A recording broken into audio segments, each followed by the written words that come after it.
జై శ్రీరామ. నమస్తే అండి. ఇది దృక్పంచాంగ్ వెబ్సైట్ ఎలా వాడాలి అనే సిరీస్లో ఇది చివరి భాగం, మూడో భాగం అండి. ఈ వీడియోలో మనము దృక్పంచాంగ్ వెబ్సైట్ సంబంధించి ప్లానెటరీ ఇన్ఫర్మేషన్ అంటే గ్రహాల గురించి ఎక్కడ ఉంటుంది, అలాగే ఎటువంటి ఇన్ఫర్మేషన్ మనకు లభిస్తుంది అదంతా ఈ వీడియోలో చూస్తాము. అలాగే ఈ దృక్పంచాంగ్లో సెట్టింగ్స్ ఎలా చేసుకోవాలన్నది కూడా మనము ఇప్పుడు ఈ వీడియోలో చూద్దామండి. మీరు దృక్పంచాంగ్ గురించి అసలు ఏమీ తెలియకుండా ఈ వీడియో స్ట్రైట్ అవే చూస్తుంటే, మీరు ఫస్ట్ వీడియో నుంచి చూస్తే మీకు చాలా క్లియర్గా ఇన్ఫర్మేషన్ అర్థమవుతుందండి. ఒకవేళ మీకు అంతా అలవాటయ్యి ఓన్లీ ప్లానెట్స్ గురించి తెలుసుకోవాలనుకుంటే మీరు డైరెక్ట్గా ఈ వీడియోని కూడా చూడొచ్చండి. ఇప్పుడు మీరు దిక్పంచాంగ్ వెబ్సైట్ ఎలా ఉంటుందని మనము మొదటి భాగంలో చెప్పుకున్నాం కదండి. ఇప్పుడు ప్లానెట్స్ గురించి మనం చూసుకోవాలి, వాటి యొక్క విశేషాలు ఎక్కడ ఉంటాయి అని తెలుసుకోవాలి అని మనం అనుకుంటే, ఇక్కడ మీరు చూస్తే ఈ మెనూలోని ప్లానెట్స్ అని ఉంది కదా. ఈ ప్లానెట్స్ మీద మీరు క్లిక్ చేస్తే ఈ ఇంకొక మెనూ ఓపెన్ అవుతుందండి. ఇందులో మనకి చాలా ఆప్షన్స్ ఉన్నాయి. చూస్తే మీరు ప్లానెటరీ పొజిషన్స్ అని, ప్లానెట్ ట్రాన్సిట్ అని, కంబషన్ ఇలా చాలా ఇన్ఫర్మేషన్ ఉందండి. మనం ఒక్కొక్క ఇన్ఫర్మేషన్ ఏంటన్నది మనం ఇప్పుడు చూద్దాం. సో ఈ ప్లానెట్లో ప్లానెటరీ పొజిషన్స్ అని మీరు క్లిక్ చేస్తే మనకి నవగ్రహాలతో పాటు ఉండేటటువంటి 3 ఎక్స్ట్రా ప్లానెట్స్ ఉంటాయి కదండి, యురేనస్, నెప్ట్యూన్, ప్లూటో. వాటి ఇన్ఫర్మేషన్ కూడా మనకి ఇక్కడ లభిస్తుందండి. నేను ఇప్పుడు ప్లానెట్స్లోని ప్లానెటరీ పొజిషన్స్ క్లిక్ చేశాను. అప్పుడు కిందకి మనం స్క్రోల్ చేస్తే ఇక్కడ మనకి సిటీ చూపిస్తుంది. అంటే ఏ సిటీకి సంబంధించినటువంటి కరెంట్ ట్రాన్సిట్ ఏంటి అన్నది ఇక్కడ చెప్తుందండి. సో ఇక్కడ నేను విశాఖపట్నం పెట్టాను. అలాగే ఏ రోజుకి సంబంధించి, అలాగే ఏ టైంకి. సో ఇవాళ 25th జూలై 2025 అండి. సాయంత్రం 5:36 నిమిషాల 28 సెకండ్లు అయింది. సో ఆ సమయానికి మనకి గ్రహాలన్నీ ఎక్కడ ఉన్నాయి రాశి చక్రంలో అన్నది మనకి ఈ ఇన్ఫర్మేషన్ ఇక్కడ కిందన మనకి లభ్యమవుతుంది. మీరు ఇక్కడ చూస్తే 25th జూలై 2025 ఫ్రైడే, శుక్రవారం అని చెప్పి ఇక్కడ ఇచ్చారు. అలాగే టైం కూడా ఇచ్చారు. మనం అదే కదా సెలెక్ట్ చేసాం, అందుకని అది ఇక్కడ చూపిస్తున్నారు. ఇక్కడ మీరు చూస్తే ఈ రాశి చక్రం నేను ఎక్కడైతే మౌస్ మూవ్ చేస్తున్నానో ఇది D1 అంటే రాశి చక్రం అండి. ఈ రాశి చక్రంలో మీరు చూస్తే మనకి నవగ్రహాలు ఇక్కడ మనకు కనబడుతున్నాయి. మీకు డౌట్ రావచ్చు, ఎందుకు యురేనస్, నెప్ట్యూన్, ప్లూటో చూపించట్లేదంటే, నేను అది నా చార్ట్లో చూపించొద్దు అని సెట్టింగ్స్లో సెట్ చేసుకున్నాను. సో అలా సెట్ చేసుకుంటే మనకి ఆ 3 గ్రహాలు చూపించవు. ఎందుకంటే మనం చార్ట్ ట్రేడింగ్లో ఎక్కువ అవి యూజ్ చేయం కాబట్టి నేను వాటిని ఎక్కడ నేను డిస్ప్లే చేయట్లేదు. అది ఎలా డిస్ప్లే చేయాలి అన్నది కూడా మనము ఈ వీడియోలో చూద్దాం. ఈ రోజుకి చూస్తే మీకు ఈ చార్ట్లో చూస్తారంటే మీకు ఇక్కడ రాహువు, శని, శుక్రుడు, గురువు ఇలా అన్ని ప్లానెట్స్ మీకు ఏ ఏ రాసుల్లో వారు ప్రస్తుత సంచారం ఉందో ఈ రోజుకి, ఈ సమయానికి, ఈ యొక్క ప్రదేశానికి అదంతా మనకి ఇక్కడ చార్ట్ చూపిస్తుంది. సరే, ఇప్పుడు ఈ ఒక్కొక్క గ్రహం యొక్క మోర్ ఇన్ఫర్మేషన్ మనం చూడాలంటే కొంచెం కిందకి మీరు స్క్రాల్ చేస్తే ఇక్కడ టేబుల్ కూడా వాళ్ళు ఇచ్చారండి. దృక్పంచాంగ్ వారు ప్లానెట్ అంటే ఇక్కడ అసెండెంట్ అని ఇచ్చారు. అసెండెంట్ అంటే లగ్నము. ఈ లగ్నము ఎక్కడ ఉంది, ఏ భాగుల్లో ఉంది రాశి చక్రంలో అంటే 25°16' 7 seconds అని చెప్పారు. ఈ మధ్యలో శాజ్ అని ఉంది కదా, అంటే లగ్నము ధనురాశిలో పడింది. శాజ్ అంటే సాజిటేరియస్. సో లగ్నము ధనురాశిలోని ఎన్ని డిగ్రీల్లో మొదలైందంటే 25 డిగ్రీలు 16 నిమిషాల 7 సెకండ్ల దగ్గర మొదలైంది అని మనకి ఇక్కడ ఇన్ఫర్మేషన్ తెలుస్తుంది. అది ఎప్పుడంటే 25th జూలై సాయంత్రం 5:36 నిమిషాల 28 సెకండ్లు. అది కూడా విశాఖపట్నం ప్రదేశంలో లగ్నము 25:16 నిమిషాల 7 సెకండ్లు. అది కూడా ధనురాశిలో ఉదయించింది అని దీని అర్థం. ఇప్పుడు లగ్నం ఏ నక్షత్రంలో ఉందంటే పూర్వాషాఢ నక్షత్రంలో ఉందండి. అలాగే ఏ పాదంలో లగ్నం పడింది అంటే చతుర్థ పాదమైనటువంటి పూర్వాషాఢలో పడింది. ఈ నక్షత్రానికి నాథుడు ఎవరు అంటే వీనస్. అలాగే సబ్లాన్ మనం ఇక్కడ మేము డిస్కస్ చేయట్లేదండి, ఎందుకంటే మనం పరాశర గురించి ఎక్కువ మాట్లాడుతున్నాం కాబట్టి మనము చెప్పట్లేదు. ఇది కేపీలోకి వెళ్తే మీకు అర్థమవుతుంది. ఇది సరిపోతుంది. ఇంకా కింద కూడా ఇంకా కొంత ఇన్ఫర్మేషన్ ఇచ్చారు. మీకు కింద ఇలా స్క్రాల్ బార్ మూవ్ చేస్తే మీకు తెలుస్తుంది. ఫుల్ డిగ్రీ అంటే కాలచక్రం మొత్తం 360 డిగ్రీల కాలచక్రంలోని ఈ లగ్నము ఏ డిగ్రీస్ లో పడింది అంటే 265°27' లో పడింది అని దీని అర్థం. సో ఇది మనం పెద్దగా వాడం. ఫుల్ డిగ్రీ అని, లాటిట్యూడ్ అని ఇవేమి మనము వాడం. స్పీడ్ పర్ డే అంటే ఎంత స్పీడ్ గా వెళ్తోంది అన్నది చెప్తారు. ఇక్కడ ప్లస్ అంటే ఫార్వర్డ్ మోషన్ అంటే ముందరకు వెళ్ళడం, మైనస్ అంటే నెగిటివ్ అంటే రివర్స్ లో రావడము అన్నది చెప్తుంది అనమాట. అంటే ఏదైనా ప్లానెట్ రెట్రోగ్రేడ్ లో ఉంటే మీకు నెగిటివ్ లా కనబడుతుంది. ఇక్కడ మీరు చూసారంటే 0.055 ఉంది. ఇది ఏ ప్లానెట్ అంటే మెర్క్యూరీ. ప్రస్తుతం మెర్క్యూరీ వక్రగతిలో ఉన్నాడు మనం వేసినటువంటి చార్ట్ సమయానికి, అందుకే అది మైనస్ అని చూపిస్తుంది. సో మనం అది పెద్దగా వాడమండి. మనం ఈ ఫస్ట్ ఫోర్ కాలమ్స్ మనం ఎక్కువ వాడతాము, లేదంటే 5వ కాలం కూడా తీసుకోవచ్చు, ఎందుకంటే నక్షత్రాధిపతి ఎవరు అని తెలుసుకోవడం. అలాగే సన్ అని ఇచ్చారు, అంటే రవిగ్రహము లేదా సూర్యగ్రహము. ఆయన ఎక్కడున్నారు అంటే అంటే క్యాన్సర్, అంటే కర్కాటకంలో ఆయన డిగ్రీలు ఏంటి అంటే 8 డిగ్రీల 35 నిమిషాల 28 సెకండ్లు అని మనకు చెప్తున్నారు. అలాగే ఆయన ఉన్నటువంటి పాదము, రెండో పాదము నక్షత్రం ఏంటంటే పుష్యమి నక్షత్రంలో ఆయన ఉన్నారు. ఈ పుష్యమికి నక్షత్రనాథుడు మనకు తెలుసు కదండి, ఆయన శని అనమాట. అది ఇప్పుడు మూన్ పక్కన చూస్తే మీకు చిన్న ఫ్లేమ్ ఐకాన్ ఉంది. ఇది నేను already first and second videos లో దీన్ని చెప్పడం జరిగింది.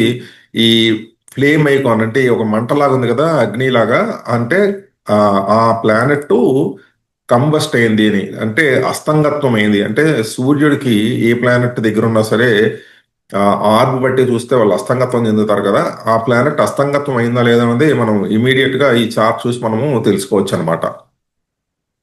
అలాగే మీరు అన్ని ప్లానెట్లు చూడొచ్చు. అలాగే ఇక్కడ మెర్క్యూరీ పక్కన చూస్తే మీకు చిన్న యారో బొమ్మ తిప్పుంది. మీరు అక్కడ ఈ మౌస్ పాయింట్ మళ్ళీ పెడితే మీకు అది చెప్తుంది అది ఏంటి ఆ సింబల్ అన్నది. అంటే మెర్క్యూరీ ప్రస్తుతం మనం చార్ట్ వేసిన సమయానికి ఆయన వక్రగతిలో పయనిస్తున్నారు కాబట్టి ఆయన్ని వక్రీ లేదా రెట్రోగ్రేడ్ అని మనకి ఇక్కడ చూపిస్తున్నారు. అలాగే మీరు అన్ని గ్రహాలకి ఇక్కడ చూడొచ్చండి. ఇక్కడ చూస్తే మీకు యురేనస్ కూడా ఉన్నారు, నెప్ట్యూన్, ప్లూటో, ఈ ఈ 3 గ్రహాలు కూడా మనకి ఇక్కడ కనబడుతున్నాయి. అలాగే మీరు ఇంకా డీటెయిల్డ్గా ఇన్ఫర్మేషన్, అంటే ఈ టేబుల్లో ఇన్ఫర్మేషన్ వీళ్ళు మళ్ళీ ఇక్కడ ఇచ్చారండి. పెద్ద డిఫరెన్స్ ఏం లేదు రెండింటికి. మీరు డైరెక్ట్గా ఇందులో చూసుకోవాలంటే ఇందులో చూసుకోవచ్చు, లేదంటే ఒక్కొక్క ప్లానెట్ ప్రకారం నేను చూసుకుంటాను అంటే మీరు కిందకైనా స్క్రాల్ చేసుకుని ఇక్కడ చూడవచ్చు. సన్ అంటే ఇక్కడ సూర్య, అంటే ఇది మన వైదిక నామం అండి ఇది.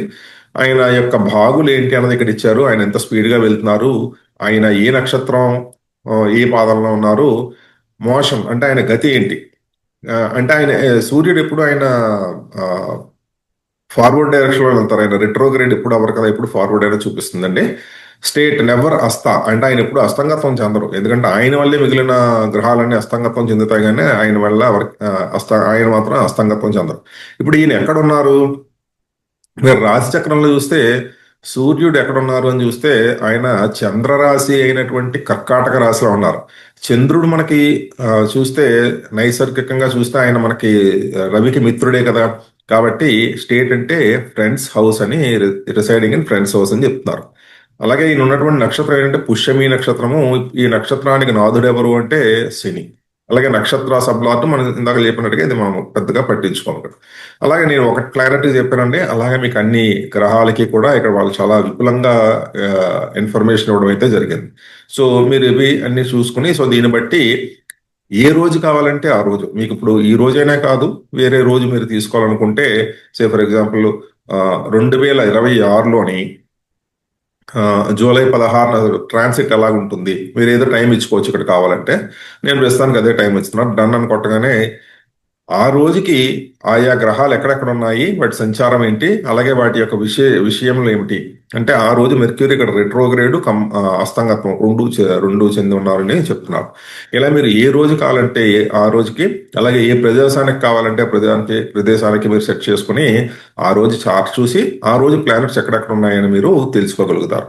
అది మనకి ఈ ప్లానెట్స్ లో ప్లానెటరీ పొజిషన్స్ అంటే. ఇప్పుడు నెక్స్ట్ ప్లానెట్స్ లో ప్లానెట్ ట్రాన్సిట్ అంటే ఏంటో చూద్దాం. సో ఇప్పుడు మనం ఇది చూసామండి, బాగానే ఉంది. ఇప్పుడు నాకు ఈ బుధుడు ఎప్పుడు ఆయన ఎప్పుడు ఆయన ఏ రాశిలో ఉంటారని తెలుసుకోవాలంటే ప్రతిసారి డేట్ మార్చుకుంటూ చూడడం కష్టం కదా. ఇప్పుడు నాకు మెర్క్యూరీ అనే ప్లానెట్, అంటే బుధుడు అనే ప్లానెట్, ఆయన ఇప్పుడు ఆయన ఏ రాశిలో ఉన్నారు మనకి ఇక్కడ మీరు చూసారంటే మెర్క్యూరీ అంటే ఎంఈఆర్ అని ఉంది కదా, ఆయన తన స్వక్షేత్రమైనటువంటి మిథునంలో ఉన్నారు. నాకు ఈయన ఎప్పుడు ఈ తులారాశికి వస్తారు అని తెలుసుకోవాలంటే, ఈ డేట్లన్నీ మనం మూవ్ చేసుకోవాలంటే కొంచెం కష్టం. అలాంటప్పుడు మీరు ఏం చేయాలంటే ప్లానెట్స్లోకి వెళ్ళి ప్లానెట్ ట్రాన్సిట్ అని క్లిక్ చేయండి. ప్లానెట్ ట్రాన్సిట్ అని క్లిక్ చేయగానే మీకు ఇలాగా నవగ్రహాలతో పాటు 3 అదనంగా ఉండే గ్రహాలు అనగా నెప్ట్యూను, ప్లూటో, యురేనస్ కూడా మనకి ఇక్కడ చూపిస్తున్నారండి. నేను బుధ గ్రహం గురించి చెప్పాను కానీ మీరు ఏ గ్రహం అయినా సరే మీరు క్లిక్ చేయొచ్చు.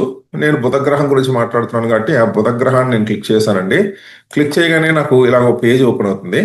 ఇక్కడ మీరు చూసారంటే ఈ ప్లేస్లోని ఈ ఏడాదికి ఇక్కడ బోల్డ్ రాసులు ఇచ్చారంటే బుధ గ్రహము ఈ యొక్క రాసుల్లో ఈ రోజున సంచారం మొదలు పెట్టారు అని దాని అర్థం. ఇప్పుడు మీరు ఇక్కడ ఈ ఇన్ఫర్మేషన్ అంతా చూడడంలో మనకు ఒక చోట ఇది ఒకటి ఎల్లో కింద కనబడుతుంది. ఎల్లో కింద కనబడుతుంది అంటే ప్రస్తుతం ఆయన సంచరిస్తున్నటువంటి రాశి ఇది అని మనకి వెంటనే హైలైట్ చేసి ఇక్కడ వెబ్సైట్ చెప్తోంది. అంటే మనం ఎదుక్కోక లేకుండా ఇమ్మీడియట్ గా ఎక్కడైతే ఎల్లో ఉందో ప్రస్తుత సంచారం ఇది అని మనకి చెప్తున్నారు. ఇప్పుడు ఇక్కడ నేను ఇందాక చెప్పినట్టుగా ఆయన తులారాశికి ఎప్పుడు వస్తారో నేను తెలుసుకోవాలనుకున్నాను కాబట్టి ఇక్కడ చూస్తే మీకు తులారాశి అని ఇక్కడ ఉంది చూడండి. అంటే బుధుడు తులారాశిలోని అక్టోబర్ 3, 2025 తెల్లవారుజామున 3 గంటల 47 కానీ తులారాశిలో సంచారం జరగబోతోంది అని మనకి చాలా క్లియర్ గా ఇక్కడ ఇన్ఫర్మేషన్ ఉంటుందండి. అదే నాకు 2025 కాదు 2027 చూసుకోవాలనుకుంటే మీరు ఏం చేస్తారంటే ఇక్కడ 2027 అని టైప్ చేయొచ్చు, లేదంటే ఇక్కడ నెక్స్ట్ ఇయర్ అని కొట్టి, లేదా మళ్ళీ నెక్స్ట్ ఇయర్ అని కొట్టండి. ఎందుకంటే ఇప్పుడు 26 నెక్స్ట్ 27కి వచ్చింది. ఇక్కడ చూసారంటే 2027లోని బుధుడు తులారాశిలోకి ఎప్పుడు వస్తాడు అంటే సెప్టెంబర్ 21, 2027లో ఆయన సంచారం చేస్తున్నారు అని మనకి తెలుస్తాం. అలాగే మీరు ఈ ఒక్క ప్లానెటే కాదండి, అన్ని ప్లానెట్స్ ని మీరు అలాగే చూసుకోవచ్చు. ఇక్కడ చూసారంటే మళ్ళీ ప్లానెట్స్కి వెళ్ళి ప్లానెటరీ ట్రాన్సిట్ అని క్లిక్ చేశానండి. ఇక్కడ చూస్తే సూర్యగ్రహము, చంద్రగ్రహం, అన్ని గ్రహాలు ఉంటాయి. మీకు ఇప్పుడు శనిగ్రహం చూసుకోవాలనుకోండి. శనిగ్రహం చూస్తే మీకు ఆయన మీనరాశిలోకి ఎప్పుడు వచ్చారు? మార్చ్ 29, 2025లో వచ్చారు అని దీని అర్థం. సరే నెక్స్ట్ ఇయర్ ఎప్పుడు ఆయన ఎక్కడ ఏ రాశిలోకి సంచారం జరుగుతుందంటే నెక్స్ట్ ఇయర్ క్లిక్ చేస్తే ఇక్కడ చూస్తే Saturn would not transit in year 2026 అంటున్నారు. ఎందుకంటే మనకు తెలుసు కదండి, శని ఒక రాశి నుంచి ఇంకో రాశికి వెళ్ళాలంటే 2.5 ఏళ్ళు తీసుకుంటారు కదా. 2025లోనే వచ్చారు కాబట్టి 2027 తర్వాత కానీ 2027 చివరిలో కానీ ఆయన మళ్ళీ ఇంకో రాశిలోకి వెళ్తారు. చూడండి ఇక్కడ మేషరాశిలోకి వచ్చారు. మేషరాశిలోకి 2027లోకి వచ్చి మళ్ళీ వెంటనే మీనరాశి అంటే మళ్ళీ అస్తంగా వక్రగతి చెంది మళ్ళీ వెంటనే ఆయన మీనరాశిలోకి వెళ్ళిపోతున్నారు అనమాట ఈ రోజుని. అది దాని అర్థం. అలా మీరు ప్లానెట్ ట్రాన్సిట్ లోని మొత్తం అన్ని గ్రహాలకి ఏ ఏ గ్రహము ఏ నెలలో ఏ రాశిలో సంచరిస్తోంది అని తెలుసుకోవడానికి చాలా ఈజీగా మనకి ఈ ఆప్షన్ మనకు వస్తుంది. ఇప్పుడు ఇక్కడ మీరు చూసారంటే కిందన ప్లానెట్స్ నక్షత్ర ట్రాన్సిట్ అంటే ఏ ప్లానెట్ అంటే ఏ గ్రహం ఏ నక్షత్రంలో సంచరిస్తోంది. మనం ముహూర్తాలు చూసుకుంటున్నప్పుడు చంద్రగ్రహము లేదంటే బుధ గ్రహమే తీసుకుందాం. బుధ గ్రహము పూర్వాషాఢలో ఎప్పుడు ఆయన వస్తున్నాడు అని చెప్పుకోవాలంటే మీరు బుధ గ్రహాన్ని క్లిక్ చేసి ఈ ఏడాది 2025లో విశాఖపట్నంలో చూస్తే పూర్వాషాఢలో ఆయన ఎప్పుడు వచ్చారంటే జనవరి 13, 2025లో ఆయన సంచారం జరిగింది. అప్పటి నుంచి ఎప్పటి వరకు ఆయన అక్కడ ఉన్నారంటే మళ్ళీ జనవరి 22 వరకు ఆయన అక్కడే ఉన్నారట. తర్వాత ఉత్తరాషాఢ వచ్చింది. అలాగే మళ్ళీ పూర్వాషాఢ ఎప్పుడు వస్తుంది అని చూసుకోవాలంటే మీరు ఇలా కింద సెర్చ్ చేసుకోవడమే. ప్రస్తుతం నేను చెప్పాను కదండి ఇందాకలా ఎల్లోగా చూపిస్తున్న ఒక బాక్స్ అంటే ఇప్పుడు ప్రస్తుతం ఆయన ఆశ్లేష నక్షత్రంలో ఆయన సంచారం జరుగుతుంది. అంటే ఆయన స్వనక్షత్రంలోనే ఆయన స్వక్షేత్రంలోనే ఆయన కూడా ఉన్నారు. లేదు సారీ, ఇది క్షమించాలి, ఇది కర్కాటక రాశిలో ఆయన స్వనక్షత్రంలో ఉన్నారు. ఆయన స్వరాశి కాదు, స్వక్షేత్రం కాదు, చంద్ర రాశిలోనే ఆయన యొక్క స్వనక్షత్రంలోనే ఆయన ఉన్నారు. ఇప్పుడు మళ్ళీ పూర్వాషాఢాయం చూడాలంటే మీరు జస్ట్ కింద స్క్రోల్ చేస్తే మీకు ఇక్కడ మూలా నక్షత్రం వరకు వచ్చింది. ఇక్కడ మీరు చూడండి పైన పూర్వాషాఢ వచ్చింది, ఇంకెక్కడ పూర్వాషాఢ రాలేదు. భరణి, పునర్వసు వచ్చింది, పుష్యమి, ఉత్తర ఫల్గుని వచ్చిందండి. ఇంకా పూర్వాషాఢ ఎప్పుడు వస్తుంది? మూలా తర్వాత వస్తుంది కదా. అంటే ఈ ఏడాదికి అంతే. ఇంకా ఈ ఏడాదికి ఆయన పూర్వాషాఢలో ఒక్కదానికే వచ్చారు. మళ్ళీ ఆయన పూర్వాషాఢ ఎప్పుడు వెళ్తారు అంటే వచ్చే ఏడాది అంటే 2026లో వెళ్తారు. సో నెక్స్ట్ ఇయర్ అని క్లిక్ చేశారు అనుకోండి. అప్పుడు మీరు ఇక్కడ చూస్తే ఇదిగో చూడండి పూర్వాషాఢలో జనవరి 7, 2026లో ఆయన సంచారం జరగబోతోంది అని మనకి వెబ్సైట్ చెప్తుంది. సో ఇందాకల మనం చూసింది ఏంటంటే ఆయన ఏ రాశిలో సంచరిస్తున్నారు అన్నది ఇందాకల ఆప్షన్స్ చూస్తే, ఇప్పుడు ఆప్షన్స్ లో ఆయన ఏ నక్షత్రాల్లో సంచారం జరుగుతుంది అని మనము ఈ ప్లానెటరీ ట్రాన్సిట్ ద్వారా చూసుకోవచ్చు. ఇక్కడ అందుకే చూడండి చాలా క్లియర్ గా చెప్పారు, ప్లానెట్స్ రాశి ట్రాన్సిట్ అంటే ఏ రాశుల్లో ఏ గ్రహాలు ఏ రోజున సంచారం జరగబోతోంది. కొంచెం కిందకి వెళ్తే ప్లానెట్స్ నక్షత్ర ట్రాన్సిట్ అంటే ఏ గ్రహాలు ఏ నక్షత్రంలో ఏ రోజుల్లో సంచారం జరుగుతుంది అని ఈ 2 రకాల ఆప్షన్స్ మనకి చెప్తాయి. సో అదే అండి ప్లానెటరీ ట్రాన్సిట్. ఇప్పుడు నెక్స్ట్ ఏంటంటే ప్లానెట్ కంబషన్ అంటే ఏంటో చూద్దాం. మనకి కంబషన్ అంటే ఏంటో తెలుసు కదా, అస్తంగత్వం. ఇక్కడ చూస్తే మనకు అన్ని ప్లానెట్స్ లేవు. ఎందుకంటే సన్ అంటే సూర్యుడు మనకి ఇక్కడ మనకు కనబడట్లేదు. ఎందుకు కనబడట్లేదు అంటే ఇట్స్ వెరీ సింపుల్ థింగ్ అండి. ఎందుకంటే సూర్యుడికి ఎప్పుడు అస్తంగత్వం ఆయన ఉండదు కాబట్టి ఆయన మనకి ఇక్కడ చూపించట్లేదు. ఇప్పుడు మనకి ఏ గ్రహము ఎప్పుడెప్పుడు అస్తంగత్వం చెందుతోంది, అగైన్ మళ్ళీ ముహూర్తాలు చూసుకోవడానికి ఇది చాలా యూజ్ అవ్వచ్చు అండి. సో ఇప్పుడు మంగళ్ అస్త అంటే కుజుడు, మంగళ్ అంటే అస్త, మంగళ అంటే కుజుడు కాబట్టి కుజుడు ఎప్పుడు అస్తంగత్వం చెందుతున్నాడు 2025లో చూసుకోవాలనుకుంటే ఇక్కడ చూడండి. మార్స్ తారా అస్తా స్టార్ట్స్ ఆన్ నవంబర్ 13, 2025 అంటే నవంబర్లోని ఆయన అస్తంగత్వం చెందుతున్నారు అన్నమాట. మళ్ళీ సూర్యుడి నుంచి సూర్యుడు ఆయనకు దూరంగా వెళ్ళినా లేదంటే ఆయన సూర్యుడి నుంచి దూరంగా సంచారం చేసినప్పుడు మళ్ళీ ఆయన మామూలు పొజిషన్కి వస్తారు. మళ్ళీ ఏప్రిల్ 10, 2026లో ఆయన అస్తంగత్వం చెందబోతున్నారు అని చెప్తున్నారు. ఇక్కడ మీరు చూసారంటే టోటల్ అస్తా డ్యూరేషన్ అంటే 148 days. ఇక్కడ చూడండి ఇది ఎప్పుడు మొదలవుతుంది, నవంబర్ 13, 2025 మొదలవుతుంది. ఎప్పుడు ఈ టైంకి. ఎప్పుడు అస్తంగత్వం ఎండ్ అవుతుంది అంటే ఏప్రిల్. అంటే నవంబర్ నుంచి ఏప్రిల్ వరకు ఆయన అస్తంగత్వంలోనే ఉంటున్నారు. అంటే దగ్గర 150 రోజులు అస్తంగత్వంలో కుజుడు ఉంటున్నాడు 2025లోనే దాని అర్థం. అలాగే వచ్చే ఏడాదికి ఆయన అస్తంగత్వం ఏంటి అంటే ఇక్కడ చూసారంటే మీరు ఇంకో ఇది చూడండి. ఇక్కడ టోటల్ అస్తా డ్యూరేషన్ ఇక్కడ 148. నెక్స్ట్ ఇయర్ అంటే 26. 26లోనే మళ్ళీ ఆయన అస్తంగత్వం అవుతుంది కాబట్టి మళ్ళీ 26లో అదే చూపిస్తుంది. ఇంకో నెక్స్ట్ ఇయర్ 2027కి వెళ్దాం. 2027కి వెళ్తే ఆయన 2027 అని టైప్ చేస్తాను నేను ఇక్కడ. 2027 డన్ అని కొట్టగానే ఆయన అస్తంగత్వం చెందట్లేదు ఆ ఏడాదిలో. అలాగే నెక్స్ట్ ఇయర్ అంటే మనకి అస్తంగత్వం అంత వేరంగా అవ్వదు కదా, ఎందుకంటే ఈయన రవికి దగ్గరలానే తిరుగుతూ ఉంటారు, కొంచెం దూరంలో కూడా ఉంటారు కాబట్టి మనకి అంతలాగా అస్తంగత్వం కనబడుతుంది. మీకు అదే చంద్రగ్రహానికి అయితే మీకు ఎక్కువగా అస్తంగత్వం కనబడుతుంది. సో చంద్రగ్రహం చూద్దాం ఒకసారి చూడండి. ప్లానెటరీ కంప్రెషన్కి వెళ్ళి చంద్ర అస్తాన్ని క్లిక్ చేస్తే చూడండి ఎన్నిసార్లు. ఎందుకంటే ఈయన 15 రోజులకు ఒకసారి ఆ నెలకోసారి ఆయన సూర్యుడికి టచ్ అవుతుంటారు కదా అమావాస్య నాడు. సో అందుకని ప్రతి నెలకి ఒక్కొక్క అస్తంగత్వం డేట్ ఉంటుంది. సో చంద్రుడు ఎప్పుడెప్పుడు అస్తంగత్వం చెందుతున్నాడు అంటే ప్రస్తుతం జూలై 25, అంటే ఇప్పుడు జూలై 24 నుంచి జూలై 26 వరకు ఆయన అస్తంగత్వం చెందుతున్నారు అని మనకి వెబ్సైట్ చెప్తోంది. ఈ రోజు జూలై 25 కాబట్టి అందుకే ఇది మనకి హైలైట్ చేసింది అనమాట. సో మిగిలిన గ్రహాలు అంత వేరంగా అస్తంగత్వం చెందకపోవచ్చు కానీ చంద్రుడు అస్తంగత్వం చెందుతాడు, ఎందుకంటే ఆయన చాలా స్పీడ్గా తిరుగుతూ ఉంటాడు. అలాగే మళ్ళీ బుధుడిని చూసినా సరే బుధుడు కూడా మీకు ఎక్కువ అస్తంగత్వం అవుతూ ఉంటాడు ఆయన, ఎందుకంటే ఆయన సూర్యుడికి అతి దగ్గరగా ఆయన సంచారం జరుగుతూ ఉంటుంది కాబట్టి. సో బుధ అస్తాన్ని క్లిక్ చేశారనుకోండి, చూడండి ఇక్కడ ఎన్ని అస్తాలు ఉన్నాయో. ఆయన కూడా వెంటనే అస్తంగత్వం చెందుతూ ఉంటారు అనమాట. కుజుడు అంటే కొంచెం దూరంగా ఉంటాడు కాబట్టి అప్పుడప్పుడు దగ్గరికి వచ్చినప్పుడు ఆయన అస్తంగత్వం చెందుతారు. అందుకే మనకి ఇందాక చూసినప్పుడు 2-3 ఏళ్ళు దాటినా సరే ఆయన అస్తంగత్వం మనకు కనబడలేదు. అదండి ప్లానెట్స్ కంబషన్. ఇప్పుడు రెట్రోగ్రేడ్ అంటే వక్రించిన గ్రహాలు గురించి మనం తెలుసుకోవాలంటే ఇది. ఇందులో మనకి అన్ని ప్లానెట్స్ మళ్ళీ చూపించట్లేదు. ఇక్కడ సూర్యుడిని చంద్రుడిని మనకు చూపించరు, ఎందుకంటే వాళ్ళు ఎప్పుడు వక్రగతిలో ఉండరు. వాళ్ళు ఎప్పుడు సరైన గతిలోనే వాళ్ళు పయనిస్తూ ఉంటారు కాబట్టి మిగిలిన గ్రహాలకు మాత్రం ఎప్పుడెప్పుడు వికరిస్తున్నాయి, ఎప్పుడు మళ్ళీ డైరెక్ట్ మోషన్లోకి వెళ్తాయి అనేది మనకి ఇక్కడ చాలా క్లియర్గా ఉంటుందండి. ఇప్పుడు బుధుడినే తీసుకుందాం మళ్ళీ. ఎందుకంటే బుధుడిని ఎందుకు తీసుకుంటామంటే చంద్రుడి తర్వాత కొంచెం స్పీడ్గా ఆయన ట్రావెల్ చేసేది బుధుడే కాబట్టి ఆయన తీసుకుంటున్నాను. ఎందుకంటే మనకి ఎక్కువ ఇన్ఫర్మేషన్ కనబడుతుంది ఇక్కడ. ఇప్పుడు శనిని తీసుకున్నాను అనుకోండి, అంత వేరంగా ఆయన రెట్రోగ్రేడ్ లో చూపించదు మనకి. ఒక్కొక్క ఏడాది చూపిస్తుంది అంతే.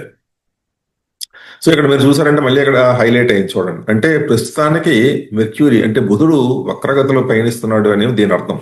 ఆయన ఎప్పుడు మొదలయ్యాడు వక్రగతిలోని అంటే జూలై 18లోని ఈ సమయానికి ఆయన వక్రగతి మొదలయ్యి ఎప్పుడు ఎండ్ అవుతుందంటే ఆగస్టు 11కి కానీ ఆ వక్రగతి ఎండ్ అవ్వదు అనమాట. అంటే ఆయన వక్రంలోనే ఉంటారు ఈ మధ్య టైంలో. అది ఎన్ని రోజులు అన్నది కూడా వీళ్ళు ఇక్కడ ఇచ్చారు చూడండి. టోటల్ రెట్రోగ్రేడ్ డేస్ ఈస్ 25 అని ఇచ్చారు. అలాగే మళ్ళీ ఆయన ఎప్పుడు అవుతాడు, నవంబర్లో అవుతున్నాడు అనమాట. నవంబర్లో ఈ రోజు 10వ తారీఖున అవుతున్నాడు. మళ్ళీ 29 మళ్ళీ డైరెక్ట్ మోషన్లోకి వస్తాడు అని చెప్తున్నారు. ఇక్కడ మీరు చూసారంటే total retrograde days is equals to 69. దీని అర్థం ఏంటంటే ఏడాది మొత్తంలో బుధుడు ఎన్ని రోజులు వక్రించాడు అన్నది ఇది అనమాట. ఇదేంటంటే ఆ ప్రస్తుత సమయానికి మాత్రమే ఆయన ఇన్ని రోజులు వక్రించాడని ఇది చెప్తుంది అనమాట. అది ప్లానెట్ రిట్రోగ్రేడ్స్ అండి. ఇప్పుడు ఎక్లిప్స్ డేట్స్ ఎప్పుడెప్పుడైతే గ్రహణాలు ఉంటాయి అన్నది మనకి ఇక్కడ చెప్తారు. చూడండి, ఇక్కడ టోటల్ లూనార్ ఎక్లిప్స్ ఏ రోజున వస్తుంది అని క్లిక్ చేశారనుకోండి, మీకు ఆ రోజుని ఇక్కడ అంతే ఇన్ఫర్మేషన్, చాలా ఇన్ఫర్మేషన్ ఉంటుంది. మీకు గ్రహణం గురించి తెలుసుకోవాలంటే ఇక్కడ చాలా ఉంటుంది. చూడండి, పెనంబ్రా అంబ్రా, ఇదేంటంటే కొంత టెక్నికల్ గా మనకి నాలెడ్జ్, సైంటిఫిక్ నాలెడ్జ్ ఉంటేనే మనకి ఇది అర్థమవుతుందండి. గ్రహణం ఎప్పుడు మొదలవుతుంది, ఎంతసేపు ఉంటుంది అంతా చెప్తానండి. అలాగే ఏ ప్లేసుల్లో ఉన్నాయా లేదా అన్నది కూడా మనం చూసుకోవచ్చు. మీరు మళ్ళీ ఇక్కడ ప్లానెట్స్ లోకి వెళ్ళి సోలార్ ఎక్లిప్స్ అని కొట్టారనుకోండి, సోలార్ ఎక్లిప్స్ ని క్లిక్ చేయగానే ఇక్కడ ఏం చెప్తుందంటే, చూడండి, eclipse would not be visible in Visakhapatnam. నేను ఈ రోజు ఇక్కడ పెట్టుకున్నాను కాబట్టి ఈ రోజు ఏమైనా సోలార్ ఎక్లిప్స్ ఎప్పుడు ఉంది అంటే 22 సెప్టెంబర్ 2025 అని రాబోతోంది నెక్స్ట్ సోలార్ ఎక్లిప్స్, అంటే సూర్యగ్రహణం. ఆ ఆ గ్రహణం నా యొక్క ప్రదేశంలో ఉందా లేదా అన్నది కూడా మనకి చాలా క్లియర్ గా ఇన్ఫర్మేషన్ ఇస్తాను. అలాగే ఇక్కడ చూస్తే start and end timings of solar eclipse, అసలు ఇక్కడ ఏమి ఎక్లిప్స్ రావట్లేదు కాబట్టి ఇన్ఫర్మేషన్ ఇవ్వలేదు. సో లాస్ట్ సోలార్ ఎక్లిప్స్ ఎప్పుడు అయింది అంటే March 29 అయింది అని చెప్తున్నారు. సో మీ ప్రదేశం ఏదైనా ఉంటే ఆ ప్రదేశం అక్కడ టైప్ చేసి ఆ ప్రదేశంలో ఆ రోజుకి ఎక్లిప్స్ ఉందా లేదా కూడా మీరు కూడా చూసుకోవచ్చు. అలాగే సోలార్ ఎక్లిప్స్ లాగే లూనార్ ఎక్లిప్స్ అంటే చంద్రగ్రహణం, ఇది సూర్యగ్రహణము, ఇది చంద్రగ్రహణము, సేమ్ రెండు ఒకటేనండి. ఇది ఒకటి తెలిస్తే ఇది కూడా మీకు అర్థమవుతుంది. అలాగే ఇండియన్ సీజన్స్ అంటే ఋతువులు ఏంటి ఏంటి ఎప్పుడెప్పుడు మొదలవుతాయి అన్నది కూడా మనకి చాలా క్లియర్ గా ఇచ్చారండి. వసంత ఋతువు ఎప్పుడు స్టార్ట్ అవుతుంది 2025లో అంటే, ఇదిగో February 18, 2025 ఈ టైంకి స్టార్ట్ అయ్యి ఎప్పుడు ఎండ్ అవుతుందంటే ఈ టైంకి ఎండ్ అవుతుంది అనమాట. అలాగే గ్రీష్మ ఋతువు ఈ టైం నుంచి ఈ టైం వరకు ఉంటుంది. వర్ష ఋతువు, శరద్ ఋతువు, హేమంత ఋతువు అండ్ శిశిర ఋతువు, అలా ఏ ఋతువులు ఏ సమయంలో ఏ రోజుల్లో మొదలయ్యి ఏ రోజుల్లో ఎండ్ అవుతాయి అనేది చాలా క్లియర్ గా మనకి ఇన్ఫర్మేషన్ ఇచ్చారు వీరు. అలాగే ఇక్కడ వింటర్ సాలిస్టైస్, సమ్మర్ సాలిస్టైస్ అని ఉంటుంది. ఇది కూడా మీకు కొంత టెక్నికల్ గా నాలెడ్జ్ ఉంటేనే అర్థమవుతుందండి. ఎందుకంటే భూమి సూర్యుడి చుట్టూ తిరుగుతున్నప్పుడు కొంత ఏటవాలుగా భూమి వంగి ఉంటుంది. ఆ పయనంలోని 23 డిగ్రీల దగ్గర కొంత బెండ్ అయ్యి తిరుగుతుంటుంది కాబట్టి ఆ బెండ్ అయిన దాని గురించి చెప్పేది సాలిస్టైస్. సో ఇదేమి మనం అంతగా వాడమండి, ఇది మీరు తెలుసుకోవాలంటే తెలుసుకోవచ్చు. సో మీకు సాలిస్టైస్ గురించి తెలుసుకోవాలంటే యూట్యూబ్ లో బోల్డ్ వీడియోలు ఉంటాయి, ఒకసారి వీడియో చూసి మీరు అర్థం చేసుకోండి. చాలా క్లియర్ గానే ఉంటుంది కూడా, పెద్ద అంత కన్ఫ్యూజింగ్ చేసేది ఏమి కాదండి ఇది. ఇది ఎప్పుడు మొదలవుతుంది సాలిస్టిస్ అంటే 21 డిసెంబర్. జనరల్ గా మొత్తం ప్రపంచంలో ఇది ఎప్పుడు ఈ డేట్ మారదండి. అయితే 21 లేదా 22 ఉంటుంది, అప్పుడే వింటర్ సాలిస్టిస్ మారుతుంది. సో దాని గురించి చెప్పేది వింటర్ సాలిస్టిస్. అలాగే మనకి ప్రతి ఏడాదికి 2 సాలిస్టిస్ ఉంటాయండి, ఒకటి వింటర్ ఒకటి సమ్మర్. అవి ఎప్పుడెప్పుడు వస్తున్నాయి అని చెప్పేది ఈ మనకి winter solstice and summer solstice. So ఇదండి ప్లానెట్స్ గురించి మొత్తం ఇన్ఫర్మేషన్. సో మనం ఇందులో ఎక్కువగా యూజ్ చేసేది ప్లానెటరీ పొజిషన్ వాడతాము, ప్లానెటరీ ట్రాన్సిట్ వాడతాము, ప్లానెట్ కంబషన్, ప్లానెట్ రెట్రోగ్రేడ్స్, ఈ 4 ఎక్కువగా యూజ్ చేస్తాము. ఈ 4 మీరు క్లియర్ గా అర్థమైతే చాలండి, మొత్తం మనకు కావాల్సిన ఇన్ఫర్మేషన్ అంతా మనకు దొరుకుతుంది. ఇప్పుడు నెక్స్ట్ సెట్టింగ్స్ లోకి వెళ్తే, ఇక్కడ మీరు సెట్టింగ్స్ చేయాలి అంటే, ఇప్పుడు అస్తమాటిగా విశాఖపట్నం వస్తుంది, మీది వేరే ఏదో ఊరు అనుకుందాం, మీది ఏ విజయనగరమో ఏ శ్రీకాకుళమో అనుకుందాం. అప్పుడు అదే నాకు ఎప్పుడు రావాలి, నేను ప్రస్తుతానికి ప్రతిసారి టైప్ చేయగలనుకుంటే మీరు ఇక్కడ సెట్టింగ్స్కి వెళ్ళొచ్చండి. ఈ సెట్టింగ్స్ దగ్గర చూసారా చిన్న వీల్ లాగా ఉంది, ఈ వీల్ క్లిక్ చేస్తే మీకు పేజ్ వస్తుంది. ఇక్కడ మీరు తెలుగు కావాలంటే తెలుగు పెట్టుకోవచ్చు, ఇంగ్లీష్ కావాలంటే ఇంగ్లీష్ పెట్టుకోవచ్చు. నేను ఇంగ్లీష్ పెట్టుకున్నానండి. సో లాంగ్వేజ్ అనేది ఎక్కడైనా చేంజ్ చేసుకోవచ్చు, లేదంటే ఎక్కడైనా చేంజ్ చేసుకోవచ్చు. చూడండి, ఇక్కడ సెట్టింగ్స్ పక్కనే చిన్న ఈఎన్ ఉన్నది కదా, అంటే ఇది ఇంగ్లీష్ అని అర్థం. సో ఇంగ్లీష్ని క్లిక్ చేశారంటే మీకు హిందీ అని వచ్చిందండి. కానీ ఇక్కడ మీరు చూసారంటే చూడండి, ఇక్కడ క్లిక్ చేస్తే ఇన్ని లాంగ్వేజెస్ లో వెళ్ళిస్తున్నారు: అస్సామీస్, బెంగాలీ, ఇంగ్లీషు, గుజరాతీ, హిందీ, కన్నడ, మలయాళం, మరాఠీ, నేపాలీ, ఒడియా, సాంస్క్రిట్ లో అంటే త్వరలో వస్తుంది అని చెప్తున్నారు వాళ్ళు, తమిళ్, తెలుగు. సో మీరు తెలుగు కాళ్ళకి తెలుగు పెట్టుకోవచ్చు. సో తెలుగు పెట్టుకుని మీరు అప్పుడు కావాలంటే మళ్ళీ ఒకసారి ప్లానటరీ పొజిషన్స్కి వెళ్ళి చూడండి, మీకు అక్కడ తెలుగులో కనబడుతుంది. చూసారా, ఇవన్నీ తెలుగులో కనబడుతున్నాయి. మొత్తం ఇన్ఫర్మేషన్ అంతా మీకు తెలుగులోనే ఉంటుంది. లేదు నాకు డైరెక్ట్ ఇంగ్లీష్లోనే మళ్ళీ కావాలంటే మళ్ళీ అక్కడికి వెళ్ళక్కలేకుండా ఇతే అని ఉంది కాబట్టి తెలుగు ఇక్కడ క్లిక్ చేస్తే చూడండి, ఇక్కడ అన్ని వస్తున్నాయి. ఇప్పుడు అన్ని భాషల యొక్క మొదటి అక్షరాలు వస్తున్నాయి. మీకు ఏ భాష కావాలంటే ఆ భాషకి వెళ్ళొచ్చు. నేను ఇంగ్లీష్ మళ్ళీ క్లిక్ చేస్తున్నాను. సో మళ్ళీ అంతా చూసారా ఇంగ్లీష్లో మారిపోయింది. ఇప్పుడు మళ్ళీ సెట్టింగ్స్లోకి వెళ్తే మనం ఎక్కువ అన్ని వాడము, కొన్నే వాడతాము. ఇక్కడ క్లాక్ ఫార్మాట్ ఉందంటే 12 hour కావాలా, 24 hour కావాలా, అంటే ఏఎం పిఎం కావాలా, లేదంటే 24 hour లో కావాలన్నది మీరు ఇక్కడ మార్చుకోవచ్చు. సో ఇది క్లిక్ చేస్తే మీకు ఇక్కడ కనబడుతుంది 24 hour 12 hour అని. అలాగే థీమ్ అంటే కలర్స్ ఏ కలర్స్ లో ఉండాలి అనేది ఈ వెబ్సైట్ అన్నది ఇది చెప్తుంది. ఇది మోడర్న్ థీమ్ అంటే కొంచెం లైట్ కలర్ లో ఉంటుంది, అంటే వైట్ రెడ్ ఇలాగ మంచి కాంబినేషన్ లో ఉంటుందండి. వీళ్ళ క్లాసిక్ థీమ్ అని ఒకటి ఉంది. ఆ క్లాసిక్ థీమ్ అని కొడితే చూసారా మీకు ఇలా కొంచెం ఎల్లో ఇష్ ఆరెంజ్ ఆ కలర్ లో వస్తుంది. మీకు డార్క్ గా కావాలంటే ఈ కలర్ ఎంచుకోవచ్చు. లైట్ గా కావాలి అనుకుంటే ఈ క్లాసిక్ థీమ్ పెట్టుకోవచ్చు. ఇంకోటి ఏంటంటే ఇక్కడే మీరు సెట్టింగ్స్ ఓపెన్ చేయగానే మోడర్న్ థీమ్ అని వచ్చింది చూడండి. ఇది క్లిక్ చేస్తే మీకు ఆటోమేటిక్ గా కలర్ మారిపోతుంది. మళ్ళీ క్లిక్ చేస్తే మళ్ళీ కలర్ మారుతుంది. అలాగైనా మీరు చేసుకోవచ్చు. నేను మళ్ళీ క్లాసిక్ థీమ్కే వచ్చేస్తున్నానండి. ఇప్పుడు ఇక్కడ చూస్తే ఈ ఇదేమి అంత మనం వాడము కానీ ముహూర్త సన్ రైజ్ ఇవేమొద్దు. ఇక్కడ ఏంటంటే మీరు చూసారంటే నోటిఫికేషన్స్ అని ఉంటాయి.